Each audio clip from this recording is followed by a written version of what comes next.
everybody. Thank you for stopping by my channel. A square pillow isn't square. This is the place where you will find anything and everything you wanted to know about home deck sewing. Today, though, I'm not talking about a sewing project. I'm talking about how to buy home deck fabric from a discount store. There's lots of online sources now, and there's a lot of great local stores that are outlet stores or discount stores. But if you haven't been a fabricator or seamstress for a long time and haven't come across some of the problems that you can find in discount fabric, I thought it would be worthwhile showing you some of the things that you need to watch out for. Your seamstress will thank you for considering these things when you make your purchases. So let's find out what the pros and cons are to buying discount fabric from an outlet store. All right, so there's pros and cons to everything. What are the pros to buying fabric from a discount outlet? Well, the first pro is the obvious one. You're going to save money, and you can save a lot of money if you know what you're doing and you know how to make your selections. Now, if you're buying from a local store and not an online source, another pro is that you can put your hands on that fabric, you can touch it and feel it and really know if it's going to be right for your project. Of course, instant gratification, you can buy it right then, you don't have to wait for shipping. And of course, the last pro is it's always good to try and support your local businesses. There are a lot of fabrics in these stores that there's absolutely nothing wrong with them. They can be there for a variety of reasons. None of these reasons are reasons why you should not buy it and use it for your projects. One reason you'll find fabrics in the store that look like there's absolutely nothing wrong with them is because sometimes fabrics just do not meet the color specifications or printing specifications that the manufacturer wanted. So they're just a little bit off what was desired, and so they are rejected and end up in a discount store.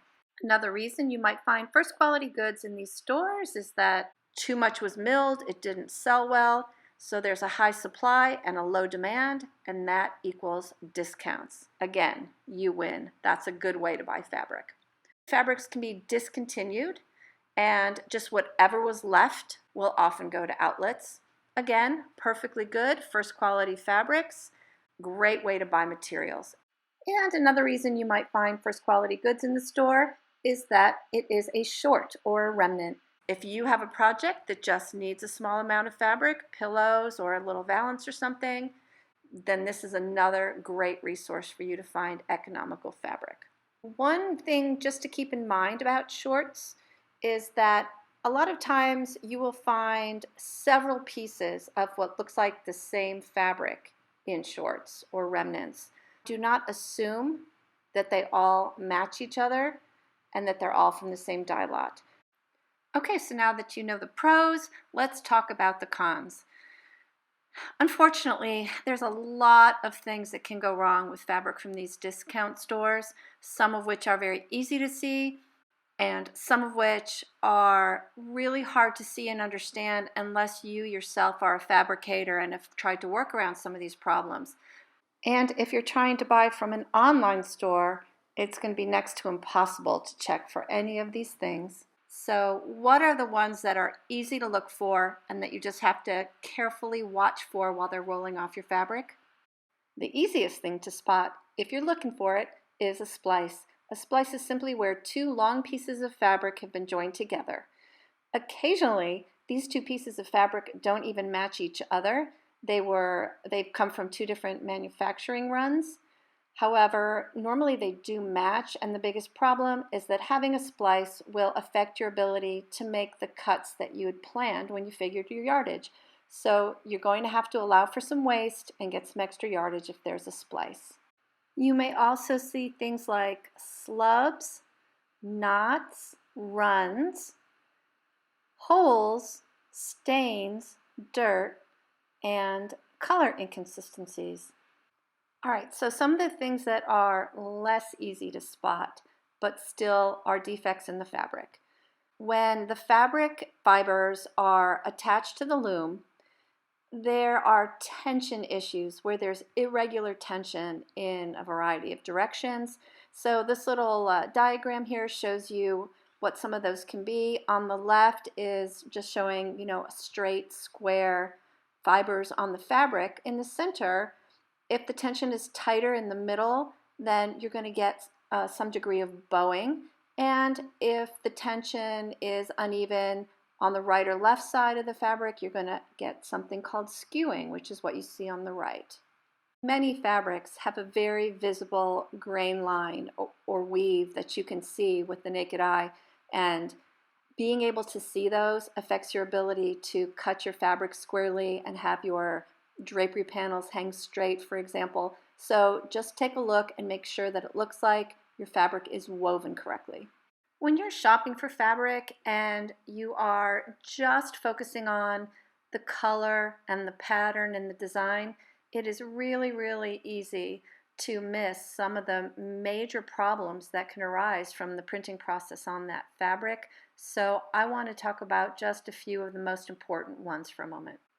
The first printing problem to watch for is to make sure that the printed area is actually centered on the material itself. You should have a pretty close to equal amount of fabric on the selvages that is not printed. So here we have an example of some inconsistent printing. You can see here that there's areas on the selvage on the right side of this fabric that is not printed, but on the left side of the fabric, the printing goes all the way off. The problem that arises from this is if you have to sew widths of fabric together and you have to pattern match those widths, you're not going to be able to do it if the printing is done off center like this. Another printing problem that is frequently found is where ink is missing. So here's an example of some spots, and these are throughout this fabric where the color is just missing in certain areas. So make sure you look for that as well. And you can also find dye spots, discoloration, or just misprinted areas on the fabric as shown here. Biggest problem that I have come across, and the most common problem I come across with fabrics in outlet stores, is that the printed design on the fabric is not square to the fabric grain.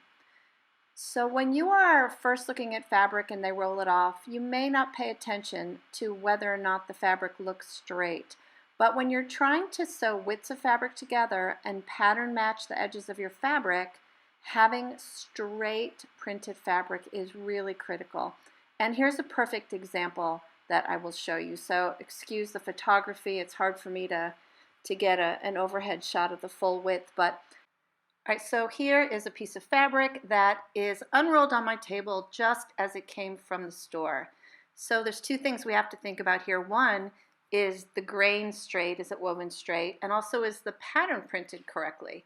So as you unroll it off the bolt, it's hard to tell either of these things. So the first thing I'm going to do is square this fabric up on the pattern. I am going to cut straight across the pattern repeat. And so here is my fabric cut nice and straight on the pattern. So how do I know if that pattern is actually square to the grain of the fabric?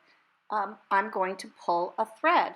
And I did a little video about how to square up fabric on the grain. I will link to it here. That's for another day. But I'm going to just find out where the actual straight grain line of my fabric is next. And here I have pulled a thread that goes all the way across the width of the fabric horizontally until I get one continuous straight line following my grain. I've pulled away the other excess threads just so you can see it a little bit easier. And now I have trimmed away the excess so that my fabric is cut directly on the grain line of the fabric. I've squared it up to the bottom of my table, and let's see what we've got going on with our pattern. Well, I can see already that it's actually not straight, but let's see how crooked it is. I'm going to take a point on the pattern. I'll look at this low pedestal.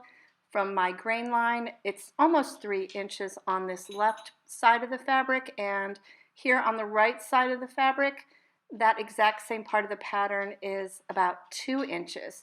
So just between these 2 points of the pattern, I've got almost a 1-inch difference already. By the time I go across the entire width of the fabric, this is well over a 1.5-inch drift I've got on this pattern. And once I've cut nice and straight across my fabric and tried to pattern match my selvages, you can see the effect that it has. Now, if you're just making a pillow or something small, this isn't important. But if you are doing drapery or valances or duvet covers or anything large where the pattern is visible and it's important that your fabric is cut straight on the grain line, this becomes a really big problem.